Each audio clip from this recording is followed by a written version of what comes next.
Are we back? I think I'm finally back. Of course, I'm sorry, guys. Another week's went by. But listen, NBA 2K21 current gen, like I said, I ain't really trying to play that game like that. But we finally got some next gen news. Of course, we've seen a lot of things about the PS5 and Xbox One, or not Xbox One, but Xbox Series X come out. And 2K21 dropped the trailer yesterday, and that trailer is sick, man. Now, this is just a graphical trailer, but when you look at the trailer, right, my favorite part of the trailer is when Luka Doncic is walking out. I mean, that gave me chills, man. I mean, everything looks just great. Now, a lot of people might be saying like, oh, it's not that big of a deal, but when you see it in its full fidelity on YouTube, you got the right monitor or the right TV, you're on the high setting on YouTube, the shit looks beautiful, man. And I mean, on the PS5 and the Xbox Series X, I'm expecting it to look great. Now, what I'm really interested about is really the gameplay, because the graphics, we know the graphics aren't going to look great, man. We know 2K is going to push it. Obviously, you see Zion's image compared to the previous 2K, and it's like, it's night and day. And obviously some people are going to be like, oh, it's just sweat, but it's different, man. The lighting is different, the fans are different. There's definitely a more variety within the fans. The facial animations, everything looks crazy, man. But going on to the gameplay, 2K released news of the gameplay. They released a blog, and they said there's gonna be 3 blogs in total. It's gonna be quite a long video, so get your popcorn and be entertained. But we're gonna go through these quickly, and you're gonna see the videos up on the screen. One of the things I said I didn't like about 2K21 current gen was the Pro Stick. Now, I can't get the Pro Stick. Obviously, my controller right here, it's fallen a bunch of times, so my analog sticks are not even that good. So once I get the DualSense controller, hopefully the analog sticks will be sturdy. But I know some people that actually use control freaks on their controller to precisely be able to aim with the Pro Stick. So Pro Stick shooting, tested in this current gen version of 2K21, is making a return. But in next gen, you have way more control with the Pro Stick. So one of the things they're introducing is shot arc. That's crazy. So now in 2K21 next gen, you can control the arc of the shot. So a lot of people, sometimes you watch NBA games, they have those high release arcing threes, and it's just like, wow, what is it going to go in? And then it goes in, and those shots are usually typically called rainbow shots or whatever. Now in 2K, you can actually figure out and control that ability. So with the Pro Stick, you have the ability to control that depending on how you flick the stick. So it's all up in 2K's blog if you want to get more in-depth detail on it. But basically, the speed of your Pro Stick will dictate whether it aims, to the high, or it makes a shot flat. That's crazy. Now you can finally control that. Another thing you can control is bank shots. Now, bank shots, I don't think really a lot of people really bank shot. Like back in the day, L2 and shooting with square or whatever used to be the bank shot. Now you don't really get bank shots anymore like you used to, but now you have control of the bank shot again using the Pro Stick. So a fast flick will allow you to control bank shots. So if you want to be like a Dwayne Wade or Tim Duncan, you can do that. You can also do layups easy. So layups actually took a big of a change. Well, actually the shot meter, as you're going to see on the screen, took a huge change. So again, the shot meter now, the window on the shot meter is going to be blue, and depending on how good the player is at shooting, the window is going to be bigger or it's going to be smaller.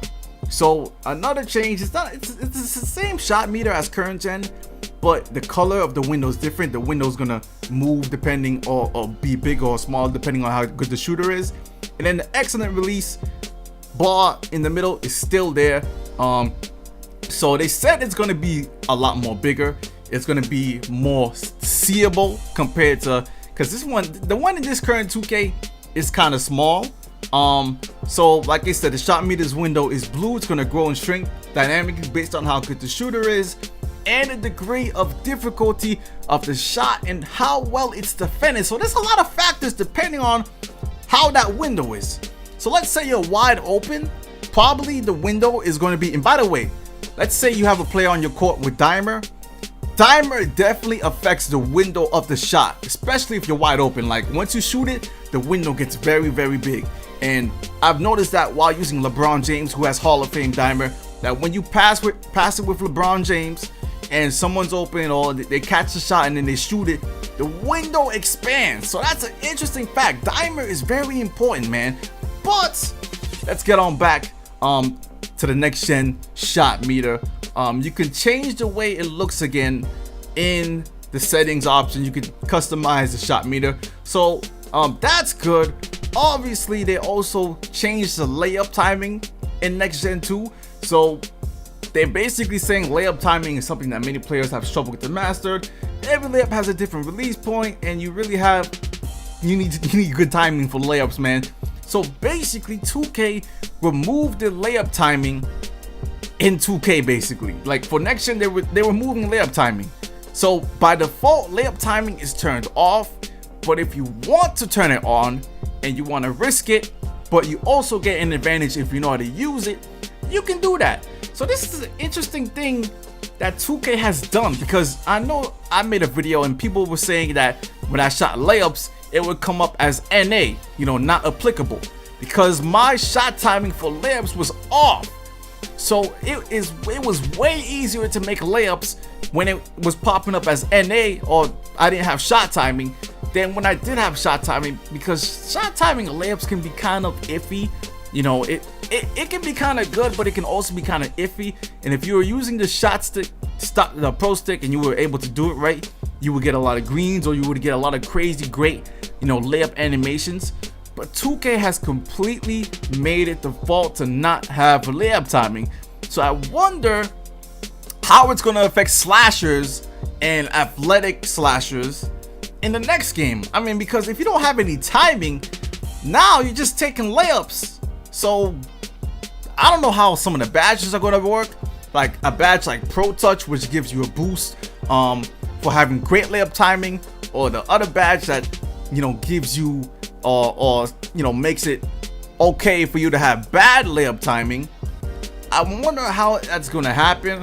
Of course, they talked about shot creators and how they changed the off dribble jumpers, and they added signature packages for LeBron James and Luka Doncic. You guys know Luka Doncic had that step back three, which was always a crazy shot.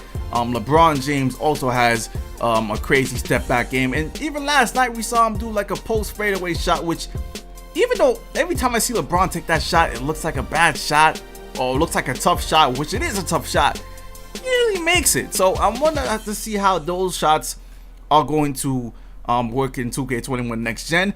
The next and one of my favorite things is the 3-point line recognition, man.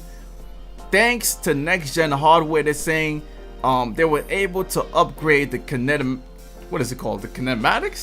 and foot planting technology, so that everything around the 3-point line feels more grounded, and even the shot gathers are more improved. As you see Devin Booker in this clip, by the way, I mean, these graphics are insane, but as you see Devin Booker in this clip, it looks great, man. I mean, I wonder how it's going to transfer to the park and stuff like that. Obviously they did some other improvements with the pro stick dribbling. A lot of people complained about the park size ups, and with the current patch, by the way, there was a 2K patch today.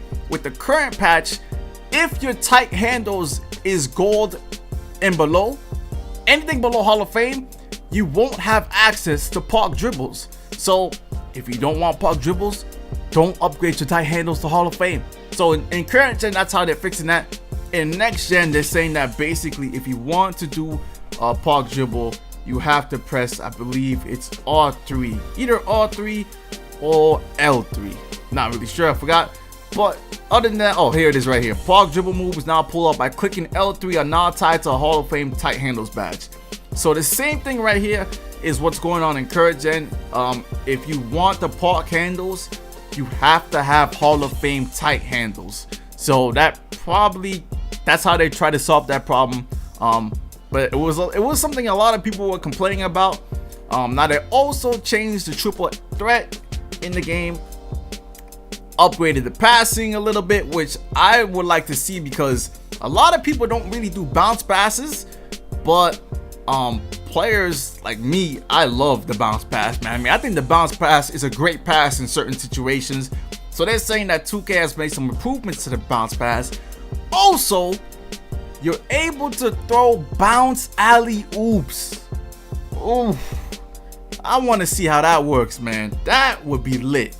I mean, that's like if bounce alley oops are a thing, and I mean, obviously you wouldn't throw a bounce alley oop when there's defenders all over the place. But I'm saying on a wide open fast break, a bounce alley oop, man. We trying to get fancy. I mean, listen, based on what they're saying with the dribbling, with the passing, the bounce alley oops, and also having a different lead pass mechanic, which is something I used in 5v5 gameplays or in my league online, I'm really thinking about making like a playmaker type build. Not like a playmaking shot creator, you know, but, and I understand shooting is always a big deal for Pro-Am or the Park, but man, to have a pure playmaker like I did back in, what was it, 2K18, that was a fun build to use only because it was like you were athletic, you had the 99 speed with ball, I mean, you were passing, I mean, you were bigger, and it was just a great build to me, man. But that was the first blog for NBA 2K21. You've seen all the clips, you've seen all the information. I'm not gonna lie, man, I'm excited for this game. And I work at a job, so I'm thinking I'm gonna have to take like the whole weekend off because I'm not really interested in this 2K right now. Like, I'm playing it, it's alright, you know what I'm saying? I'm just playing it to pass the time. I can't even get in the mood to even, you know, upload videos like that for this 2K because it's like, it's honestly just a waste of time. Like, other than playing like my league online or enjoying Pro-Am, most of the part playing this 2K21 current gen is really a waste of time. And honestly, I would advise nobody to spend any more money on my team packs or any more VC on this game, unless obviously you're making money from this game if you're a YouTuber. But please save your money for next gen, man. I mean, it's looking to be lit, man. The gameplay seems like it's gonna be better. What I will say though, and my tip is to at least, this is going to be my tip for going into next gen. My one tip is, I would say you should probably try pro stick shooting. I just think with the control they're giving you in next gen, I don't see why not. Maybe play around with it current gen, get some control freaks for your controller. Obviously if you have a messed up PS4 controller, don't bother. But give it a try, man. It might be the difference between you making and missing a lot of your shots, or having an unfair, I wouldn't say unfair advantage, but having a significant advantage over other players in the next 2K. Anyways, man, leave a like for more. I'm out for now. Peace.